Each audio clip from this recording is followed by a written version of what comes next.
Et vous regardez le Club Expert. On reçoit aujourd'hui Maître Antoine Ravel d'Esclapon, qui est docteur en droit et diplômé notaire. On va parler du testament avec vous aujourd'hui. Bonjour, bienvenue. Antoine. Avec plaisir, merci. Ça change un peu. Ça change. La dernière fois, on parlait mariage.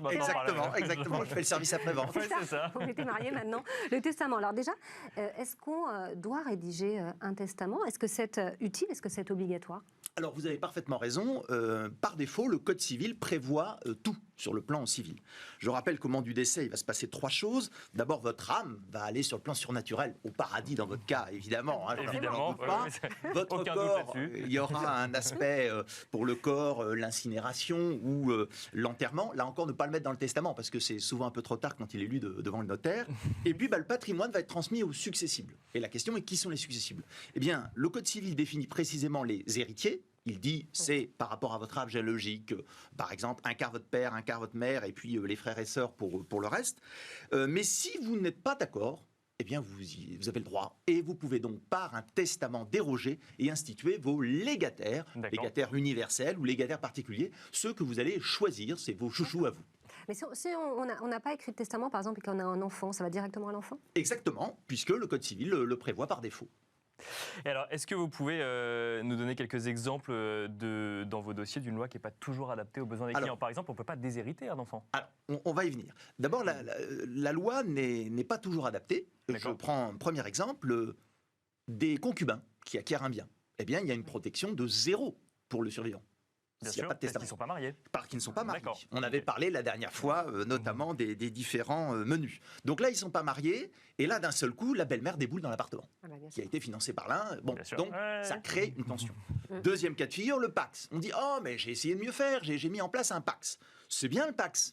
On verra que ça a beaucoup d'avantages sur le plan fiscal, je suis d'accord, mais la protection, c'est un droit d'usage et d'habitation de la seule résidence principale et des meubles blancs pendant 1 an. Ce qui est quand même très léger. Troisième autre cas, on est marié avec des enfants communs, tout le monde s'entend bien. Mais je veux aussi peut-être sacraliser ma résidence principale. Je veux qu'en cas de décès, le conjoint survivant fasse ce qu'il veut de la résidence principale.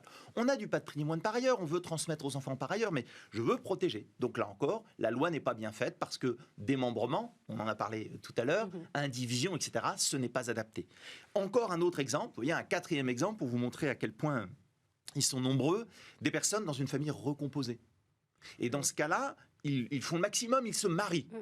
Et que dit la loi? La loi dit 1/4 en pleine propriété. Et le survivant dit, mais attends, 1/4, donc non seulement tu ne vas pas avoir la jouissance, un usufruit qui permettait de conserver ton cadre de vie, mais ce quart, il va venir à tes enfants, et il ne profitera donc jamais à mes enfants. Donc vous voyez que le Code civil n'est pas adapté. D'où l'intérêt d'aller voir le bon professionnel pour se dire que dit par défaut le Code civil, et en conséquence, y déroger à travers un testament. Et on ne peut pas déshériter ses héritiers. Alors, vous avez raison. Autant on peut avoir ses chouchous dans le testament, mais la loi aussi a ses chouchous. Et donc la loi protège un certain nombre d'héritiers qui sont dits réservétaires. Ce sont les descendants. Ils ont donc droit à une part de la succession. Et si vous ne laissez pas de descendants, c'est votre conjoint marié, bien sûr, qui lui aussi a des droits réservataires. Alors, ceci étant dit, on se souvient de l'affaire Johnny Hallyday, par exemple. Ça peut donner lieu à un certain nombre d'événements et d'émotions. Vous avez aussi en tête les successions Bettencourt et autres. Voilà, il y a eu quand même beaucoup d'affaires compliquées.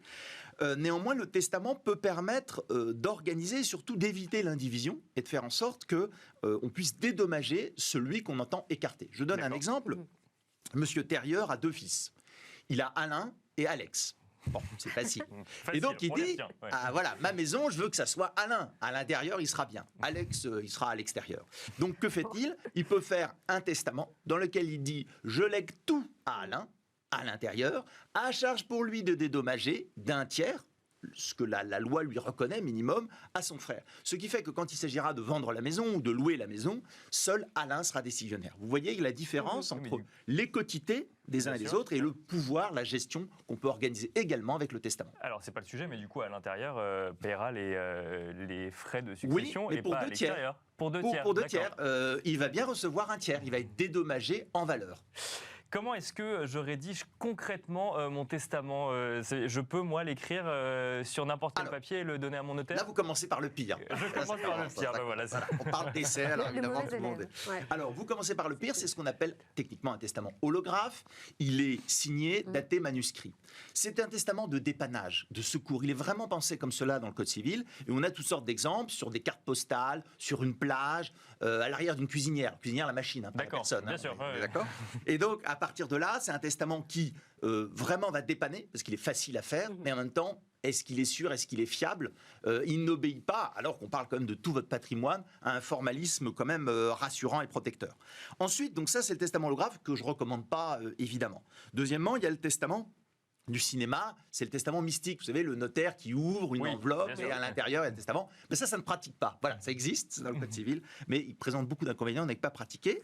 Le testament authentique, alors c'est très bien pour la reconnaissance d'enfants naturels, par exemple. Voilà, ça c'est vraiment c'est un testament beaucoup plus solennel. Et enfin, le dernier testament que j'aime beaucoup, c'est le testament international, qui est reconnu par beaucoup de pays dans le monde et qui permet, en conséquence, notamment quand vous êtes concerné par l'international, parce que vous avez des biens à l'étranger, etc., d'avoir beaucoup d'avantages et beaucoup de sécurité.